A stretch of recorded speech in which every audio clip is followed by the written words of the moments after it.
بسم اللہ الرحمن الرحیم۔ السلام علیکم ناظرین، آپ اپنے یوٹیوب چینل پہ دیکھ رہے ہیں، میں آپ کا ہوسٹ حامد رضا۔ جیسا کہ آپ لوگ اپنے اس پیارے پاکستان کے جو پچھلے دنوں کے حالات ہیں ان سے بخوبی واقف ہیں۔ ایک تو ہم لوگ کرونا جیسی وبا کے ساتھ نپٹ رہے ہیں، اور اس کے ساتھ ساتھ ہمارے ایک ملک میں ایک جو ہے وہ کشیدگی کا جو ہے وہ ایک سما جو ہے وہ برپا ہے۔ تو اس حوالے سے دیکھنا چاہتے ہیں کہ اپنے اس پاکستان کو، خوبصورت پاکستان کو، جس کے لیے اتنی جد و جہد کی گئی، اتنا خون بہایا گیا، کیا ابھی بھی اس میں امن قائم کرنے کے لیے مزید خون بہانے کی یا مزید خون ریزی کی ضرورت ہے؟ تو اس میں امن کو کیسے جو ہے وہ قائم کیا جائے، اس کے لیے ہم نے اپنے بہت ہی جو ہے وہ معزز اور مچور اور بہترین جو ہے وہ اس ملک کے سرمایہ دو جو ہے وہ بہترین اساتذہ اکرام کو مدعو کیا ہے، اور ان سے جانیں گے ہم لوگ کہ کس طرح سے ہم اس خوبصورت پاکستان کو امن کا گہوارہ بنا سکتے ہیں۔ تو سب سے پہلے میں آپ کو اپنے سینئر جو ہمارے پروفیسر صاحب ہیں ان کے ساتھ جو ہے وہ تعارف کرواؤں گا۔ تو میری جو ہے وہ بائیں جانب ہیں محمد نعیم اتاری صاحب، جو کہ وائس پرنسپل ہیں سپیریئر کالج ہری پور کیمپس کے، اور میری رائٹ سائڈ پہ بیٹھے ہوئے جناب بھی کسی تعارف کے محتاج نہیں، یہ کیمسٹری ڈپارٹمنٹ سے ان کا تعلق ہے، سپیریئر کالج کی شان پروفیسر علی رضوان صاحب۔ بہت شکریہ سر آپ کی تشریف آوری کا۔ تو سب سے پہلے ہم لوگ جو ہے وہ سٹارٹ کریں گے محمد نعیم اتاری صاحب کے ساتھ۔ تو ان سے سب سے پہلے جانیں گے کہ نعیم صاحب آپ کیا سمجھتے ہیں کہ یہ جو ہمارے ملک میں آج کل جو ہے گہما گہمی کا ایک سما برپا ہے، اس سے کس طرح سے ہم نجات حاصل کر سکتے ہیں؟ سبھی ہم آپس میں لوگ ہیں، کہا جاتا ہے کہ مسلمان جو ہے وہ ایک دوسرے کے بھائی ہیں، تو ہم ایک جسد واحد کی طرح ہیں۔ تو پھر ایسا کیوں ہے کہ آج ہمارے اس ملک کے اندر جو ہے وہ امن کا فقدان نظر آتا ہے؟ تو جی بہت شکریہ آپ کا تشریف آوری کا۔ السلام علیکم جناب۔ وعلیکم السلام۔ سب سے پہلے تو شکریہ سر، آپ نے اپنے اس زبردست پروگرام میں مجھے مدعو کیا، اور میں مشکور ہوں آپ کے اس پروگرام کا بھی۔ اور پہلے بھی ہم ایک پروگرام کر چکے تھے، لیکن آج بڑا اہم ٹاپک جو آپ نے چنا ہے۔ حقیقتاً اس وقت پورا ملک جو ہے وہ خانہ جنگی کی طرف جا رہا ہے، امن و امان کی صورتحال بالکل تباہ ہوتی نظر آ رہی ہے، اور سب سے بڑی جو بات ہے کہ ذہنی طور پر لوگ پرسکون نہیں ہیں۔ بالکل۔ تو اس میں آپ نے جو ٹاپک کا انتخاب کیا ہے کہ پاکستان کو امن کا گہوارہ کیسے بنایا جائے، تو میں اس کے لیے بڑا مشکور ہوں آپ کے لیے، اور ہمیں چنا۔ تو سر اس میں حامد صاحب اس طرح سے ہے کہ اگر امن ہم قائم کرنا چاہتے ہیں تو ہمیں اس کے لیے ایک حکمت عملی، ایک اسٹریٹجی بنا کر، ایک پلاننگ بنا کر لانگ ورک کی ضرورت ہوتی ہے۔ جس طرح آپ دیکھیں ہم اسٹوڈنٹس کو پڑھاتے ہیں، آپ ماشاء اللہ فزکس کے ٹیچر بھی ہیں، آپ دیکھیں اگر آپ بچوں کو پڑھاتے ہیں تو کتنے سال لگتے ہیں پھر جا کے ایک بچہ فزکس کا ٹیچر یا فزکس کا ایک ماہر تیار ہوتا ہے۔ اس طرح ایک ملک کو اگر تیار کرنا ہے تو اس کے پیچھے قومیں ورک کرتی ہیں۔ سب سے پہلے یہ ہے کہ ہمارے ملک میں قوم نے اس چیز پر اتنا اچھا ورک کیا ہی نہیں، اور اس ورک کے لیے میں صرف عام طور پر ہر بندہ کہتا ہے جی حکومت کا قصور ہے، میں سمجھتا ہوں حکومت سے پہلے ہم اساتذہ کو اس کے لیے کام کرنے کی ضرورت ہے، اور اس کام کے لیے ہم بیٹھے ہوئے ہیں۔ تو اس میں ایک تو بہت ساری اس کے طریقہ کار ہیں۔ سب سے پہلے جو میں آپ کو بتاتا ہوں کہ امن کا نا، کیونکہ علی رضوان صاحب بیٹھے ہوئے ہیں، میں پہلے آپ کو چیز یہ بتاتا ہوں کہ اگر ہم امن قائم کرنا چاہتے ہیں نا تو ہمیں اپنے ملک کے اندر، سوری مجھے ہنسی اس وجہ سے آ رہی ہے کہ پچھلے دنوں جو ہو رہا ہے نا، وہ لوگ سمجھتے ہیں کہ جس طرح ٹی ایل پی کا معاملہ چلا ہے، دیگر پی ٹی آئی کا یہ جو معاملہ چل رہا تھا، لوگ کبھی کبھی پولیس کو برا بھلا کہہ رہے ہیں۔ میں آپ کو ویری آنیسٹلی بتا دوں کہ پولیس والے بھی ہمارے پاکستانی ہیں، آرمی ہو گئی، رینجرز ہو گئی، سارے محکمے ہمارے ہیں، وہ بھی ہمارے بھائی ہیں، ہمارے بچے ہیں، ہمارے جوان ہیں، ہمارے بزرگ ہیں، سب کا پاکستان ہے۔ اب لیکن ان کو آپس میں لڑا، وجہ کیا تھی کہ انصاف جب نہیں ہوگا نا تو پھر ملک خراب ہوگا۔ اچھا، اوورآل اگر آپ اپنی جو گفتگو کا محور ہے وہ اس ایک لفظ کے اوپر رکھ دیں کہ اگر کسی ملک کے اندر انصاف کو قائم کر دیا جائے تو وہاں پہ امن جو ہے وہ آٹومیٹکلی جو ہے وہ قائم ہو سکتا ہے. جیسا کہ میری ایک اپنی آبزرویشن ہے, میں یہ سمجھتا ہوں کہ شاید ہمارے اس ملک میں طبقات میں بٹ گیا ہوا ہے ہمارا ملک. کچھ ایلیٹ کلاس لوگ ہیں اور کچھ جو ہیں وہ مڈل کلاس لوگ ہیں. تو ایلیٹ کلاس جو لوگ ہیں وہ سمجھتے ہیں کہ وہ قانون سے بالا تر ہیں, اور جو قانون ہے, جو سزائیں ہیں, وہ مڈل کلاس لوگوں کے لیے. اس کے بارے میں آپ ایک ایسی ہمیں حکمت عملی بتائیں کہ جس کی وجہ سے ہم یہ کہہ سکیں کہ پاکستان جو ہے وہ ایک سنگل اقدام کے ساتھ جو ہے وہ امن کا گہوارہ, ایک پاکستان ہونا چاہیے. امیر کا پاکستان الگ اور غریب کا پاکستان الگ نہیں ہے, یہ سب کا ایک پاکستان ہونا چاہیے. بڑی اچھی بات کی آپ نے. تو میں اس میں ایک واقعہ آپ کو کوٹ کرنا چاہوں گا. پچھلے سال ہمارے ادھر اسلام آباد میں ایک بڑی انٹرنیشنل لیول کی پیس کانفرنس ہوئی, امن کی کانفرنس تھی. علی صاحب بیٹھے ہوئے ہیں. امن کانفرنس میں کیا ہوا کہ بڑے سارے اس میں علماء کرام پاکستان کے, عرب کے, انگریز تک وہاں پر آئے تھے. عربک لینگویج میں, اردو زبان میں, پھر انگلش لینگویج میں, سب نے اپنی اپنی پیس پر تقاریر کی. تو اس تقریر کے اندر آپ حیران ہوں گے جب سب نے پیس پر تقریر کرتے رہے کہ امن یہ ہے, امن یہ ہے, امن کے لیے یہ کرنا ہے, امن ایسے ہونا چاہیے, امن ایسے, امن کی اہمیت یہ ہے. جی حضرت ابراہیم علیہ السلام نے بھی جب آ کے کہا تو ہمارے شہر کو امن کا گہوارہ بنا دے, انہوں نے اس طرح کہا. تو نبی پاک صلی اللہ علیہ وسلم نے جب اپنے شہر سے محبت کا اظہار کیا تو کہا یہ میرا امن والا شہر ہے. تو امن والا شہر کر کے انبیاء کرام بھی امن کی باتیں, امن کی اہمیت پر زیادہ گفتگو کی. وہاں پر ایک انگلش پرسن تھا, اس نے آ کے جب وہاں پر اپنی سپیچ کی نا, تو اس نے کہا کہ اصل اس کا طریقہ کار یہی ہے کہ اگر آپ نے 2 دن وہ کانفرنس چلتی رہی, اینڈ پر اس کی باری آئی. وہ کہتا ہے کہ from last 2 days you are working and discussing about peace, but if you want to bring peace in your country then you should work over justice. بالکل, آپ کو انصاف پر کام کرنا چاہیے. بالکل ایگزیکٹلی یہی تو ایکچولی وہ ایک لفظ یہ ہے کہ اگر آپ ملک میں انصاف کو جو ہے وہ قائم کر دیتے ہیں تو امن جو ہے خود بخود جو ہے وہ قائم ہو سکتے ہیں. جی نعیم صاحب بہت شکریہ, آپ کی جو ہے وہ خوبصورت الفاظ کو ناظرین نے بھی سنا, ہم نے بھی سنا. بے شک آپ نے بڑی جو ہے وہ حقیقت میں مبنی باتوں کو جو ہے وہ ہمارے سامنے رکھا, ہمارے سامنے ہمیں اپنا آئینہ دکھا دیا کہ ہم اصل میں امن سے دور کیوں بھاگ رہے ہیں, کیونکہ ہمارے ملک میں شاید کہیں نہ کہیں انصاف کا جو ہے وہ بول بالا موجود نہیں ہے. تو اسی جیسا کہ پروفیسر علی رضوان صاحب آپ نے بھی دیکھ لیا کہ ہمارا جو ٹاپک ہے وہ تھا کہ امن کو کس طرح سے قائم کیا جائے. تو آپ کی کیا رائے ہے کہ آپ کیا سمجھتے ہیں کہ ایسے کیا اقدامات ہونے چاہیے جس سے ہمارا یہ خوبصورت پاکستان امن کا گہوارہ بن جائے؟ جی بہت شکریہ. بہت شکریہ. السلام علیکم ورحمۃ اللہ. بسم اللہ الرحمن الرحیم. سب سے پہلے تو میں آپ کا شکریہ ادا کروں گا کہ آپ نے کچھ الفاظ بولنے کا موقع دیا مجھے یہاں پہ. تو جیسا کہ بات ہے امن پہ, اور امن کا تذکرہ بہت دفعہ جو ہے قرآن پاک میں بھی, احادیث مبارک کے اندر بھی ہو چکا. اس کا جو ہے نا جو سٹارٹنگ ہے میں اپنی بات کا, وہ جو ہے وہ حدیث مبارک سے ہی کروں گا کہ ایک دفعہ ایک صحابی آئے اور کہنے لگے یا رسول اللہ فلاں خاندان کی فلاں قبیلے کی ایک خاتون ہے, اس نے چوری کی ہے, تو ان کی طرف سے سفارش یہ ہے کہ اس کو چھوڑ دیا جائے کیونکہ وہ قبیلہ جو ہے کچھ امیر تھا باقیوں کے لحاظ سے.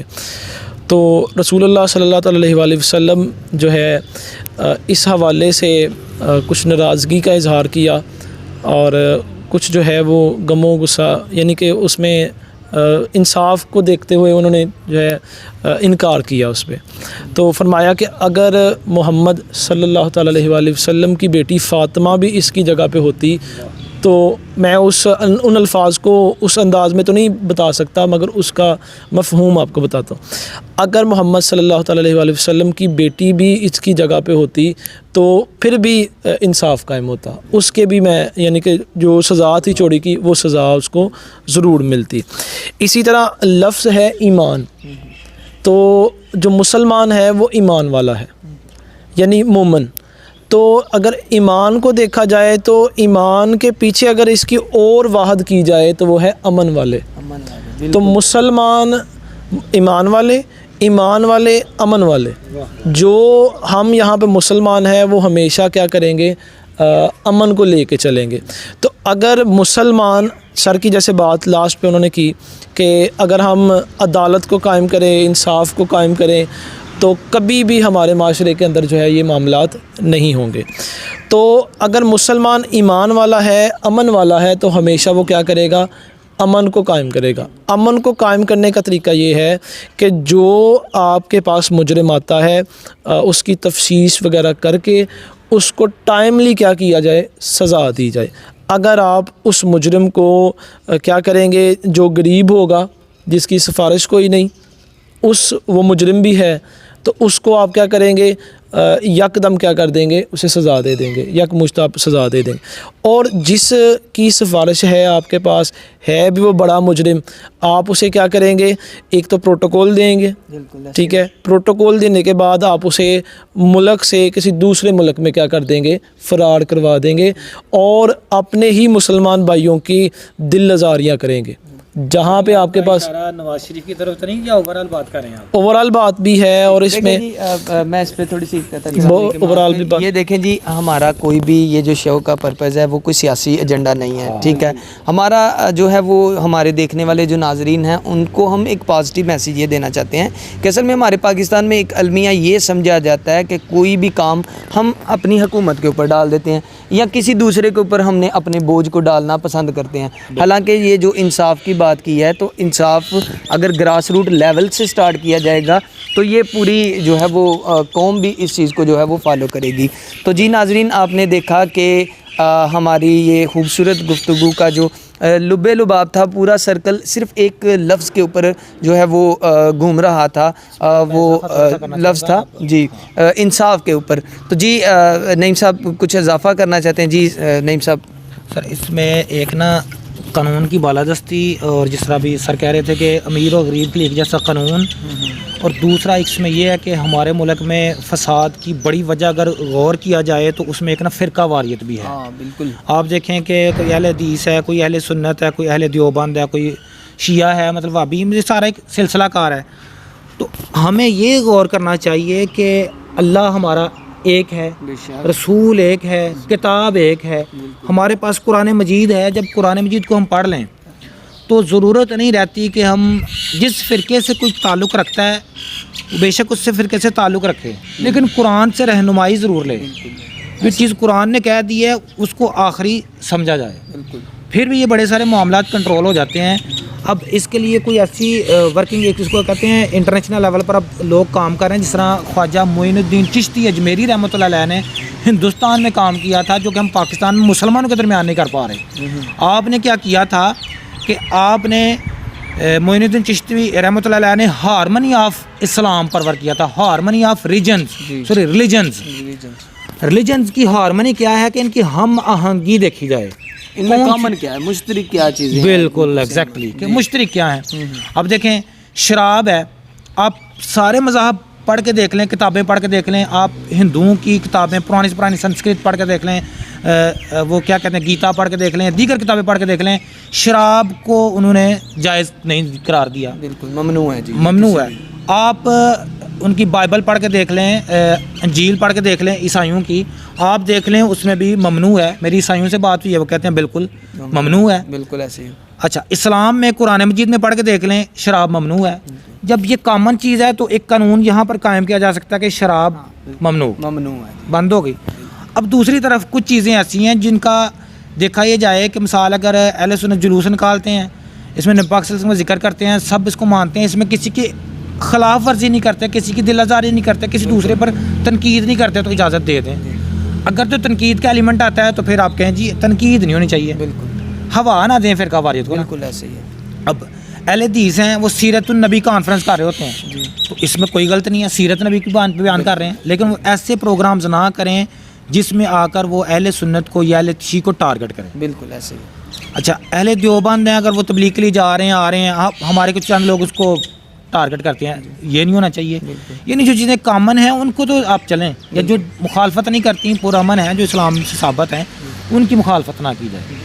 اس کے بعد ہمیں ایک تو فرقہ واریت کو کنٹرول کرنا چاہیے، دوسرا انصاف کو قائم کرنا چاہیے. اس کے علاوہ امن کے لیے جس طرح ابھی سر بات کر رہے تھے کہ سزا دیں، اور سب سے اہم چیز کہ انصاف میں صرف سزا نہیں ہے، جو بے گناہ ہے اس کا انصاف یہ ہے کہ اس کو سزا ملنی نہیں چاہیے، نہیں چاہیے، اسے سزا سے جو ہے وہ بچانا ہے اس کو۔ بچانا چاہیے، بالکل کہتے ہیں کہ ایک 10 گنہگار اگر بچ گئے نا سزا سے، وہ اتنا بڑا جرم نہیں ہے۔ اگر ایک بے گناہ کو سزا مل گئی نا تو وہ اس سے بہت بڑا جرم ہے۔ آپ نے بالکل بڑی زبردست جو ہے وہ بات کی کہ اگر انصاف قائم کرنا ہے آپ نے تو انصاف دو طرفہ ہوگا کہ آپ سزا کا جو مستحق ہے اسے سزا دیں اور جو مستحق نہیں ہے اس سے آزادی ملنی چاہیے، اس کو پکڑ لیا ہے۔ ہاں جی، میں ایک چھوٹا سا یہ ہم لطیفہ بھی سنانا چاہوں گا کہ ایک شخص تھا، اس کی عمر تھی 72-73 سال، اس کو بلایا گیا عدالت میں، کہنے لگا جو کیس کون سا چل رہا ہے؟ کیس یہ چل رہا ہے، یہ عدالتیں پاکستان کی عدالتوں پر بنایا گیا ہے۔ وہ کہنے لگے وہ جج دیکھ کے نا، کیس یہ تھا کہ اس نے کسی لڑکی کو چھیڑا تھا۔ اچھا، وہ کہنے لگے وہ بابا وہ تیری عمر اپنی ویخ، اپنی چٹی داڑھی ویخ، کوئی تو 18-20-22 سال دا تو چلو سمجھ آتی تو کسی کڑی نو چھیڑدا تو اس کیس 'چ وہ ایس عمر 'چ ہو کے تیریاں دھیاں دا تیریاں پوتریاں دا تینوں خیال نہیں آندا، تو ایس کیس 'چ آیا میں؟ تو بابا پتہ ہی کہندا ہے، جی جی، بابا کہندا ہے کہ جج صاحب میرا کیس مکدا ہی نہیں پیا، تاریخاں بھگتنا پیا، جدوں میں کڑی نو چھیڑیا سی ادوں میری عمر 18 سال ہی سی۔ اچھا، اس کا مطلب یہی ہے، آپ مطلب خوبصورت اس جو ہے وہ لطیفے سے بھی ہمیں سبق مل رہا ہے کہ واقعی انصاف کو اب لینے کے لیے اتنا بھی ٹائم نہ ہو جائے کہ وہ جو انسان تھا، جو متوقع تھا اس فیصلے کے لیے، اس کی ساری عمر ہی گزر گئی۔ تو یہ بھی ایک چیز جو ہے وہ اس بے امنی کو جو ہے وہ فروغ دیتی ہے۔ ہمارے غریب لوگ اور زمینیں بک جاتی ہیں، جی، باپ دادا کا کیس، بچے لڑتے لڑتے وہ بھی بوڑھے ہو جاتے ہیں، لیکن کیا ہوتا ہے کہ کیس نہیں ختم ہو رہا۔ کیس نہیں ختم ہوتا، کیا وجہ ہے کہ سارا نظر آتا ہے۔ جی، آپ کیس دیکھ لیں، پاکستان کے ماڈل ٹاؤن میں 14 قتل ہوئے، استغفر اللہ، اس میں خواتین بھی تھیں، جی، حاملہ عورت کو ڈائریکٹ فائرنگ کی گئی، جی جی، بزرگ شہریوں کو زخمی کیا گیا، گھسیٹا گیا۔ میں پھر یہ کہتا ہوں بے گناہ لوگوں کو ظلم کیا گیا، اس کا آج تک انصاف نہیں ہوا پاکستان میں۔ کیا ان کی فیملیاں پاکستان کے بارے میں اچھا سوچتی ہیں؟ بالکل بھی نہیں، بالکل۔ آپ بلوچستان میں چلے جائیں، بلوچستان کو اس وقت اگر انڈیا سپورٹ کر رہا ہے، وجہ کیا ہے؟ وہاں انصاف قائم کرتے ہیں، ان کو بتائیں کہ آپ اپنے ہیں، سختی سے، یہ میں شروع سے بات کرتا ہوں کہ سختی سے نہیں، نرمی سے کام ہوتے ہیں، بالکل نرمی سے کام ہوتے ہیں۔ اگر اس وقت تحریک لبیک پاکستان نکلی تھی، آپ نرمی سے ان کے ساتھ مذاکرات کریں۔ فرسٹ وے از ڈائلاگ، بالکل ایسے ہی ہے، یہ تشدد بعد میں آئیں۔ بالکل۔ اب اکثر لوگ ایسے شریف لوگ جن کے ساتھ تشدد کیا گیا ہے، ان کے جاننے والے سارے تو حکومت سے تنگ آئیں گے، بالکل تو خلاف چلیں گے۔ تو یہ چیزیں ہیں انصاف۔ جی، اب بڑی خوبصورت گفتگو کی جناب نعیم صاحب نے۔ اب میں آخر پہ پھر سے پروفیسر علی رضوان صاحب کی اس موضوع کے اوپر جو ہے وہ رہنمائی حاصل کرنا چاہوں گا۔ تو جی جناب، آپ آخر پہ کچھ میسج یا جو بھی پیغام دینا چاہیں وہ۔ شکریہ سر۔ اس میں ایک چیز یہ ہے کہ امن صرف پولیس والوں کا کام یا ان کے ہتھے چڑھے ہوئے پاکستانیوں کے حوالے سے نہیں ہے۔ امن ایک چیز یہ ہے کہ آپ جس شعبے کے اندر ہیں اس شعبے کے ساتھ آپ کتنے سنسیئر ہیں۔ بڑی خوبصورت بات۔ اگر آپ ٹیچر ہیں تو کیا آپ کی کلاس کے اندر امن ہے؟ کیا آپ اس لحاظ سے پڑھاتے ہیں، اپنی ایمانداری سے پڑھاتے ہیں؟ کیا آپ نے جو پڑھایا ہے اس لحاظ سے آپ کے مائنڈ میں امن ہے، جسے ہم کہتے ہیں سیٹسفیکٹری ہے؟ کیا آپ اس تسلی بخش ہیں اس چیز میں؟ آپ گھر کے بڑے ہیں، کیا اپنے گھر کے اندر جو ہے انصاف کر پا رہے ہیں؟ آپ شادی شدہ ہیں، کیا اپنی شادی شدہ لائف کے اندر کیا آپ انصاف کر پا رہے ہیں؟ آپ اپنے بچوں کو لے کے چلتے ہیں، چاہے وہ آپ کے اپنے ہیں، چاہے وہ اسکول کالجز کے ہیں، کیا ان کے درمیان میں آپ انصاف امن کر پاتے ہیں یا نہیں کر پاتے؟ تو ایک چیز یہ ہے کہ اگر ہم پولیس والوں کو بھی کریں تو ہر شعبے کے اندر جو ہے، ہر شعبے کے اندر اگر امن آ جائے گا تو ہر طرف جو ہے وہ کیا ہوگا؟ امن ہو جائے گا۔ قرآن پاک یا میں نے ایک جگہ پڑھا تھا کہ اس کا مفہوم یہ ہے کہ اے لوگو فساد نہ پھیلاؤ اور امن والوں کے ساتھ ہو جاؤ۔ امن والوں کے ساتھ ہوں گے تو اسی کے اندر نجات ہے۔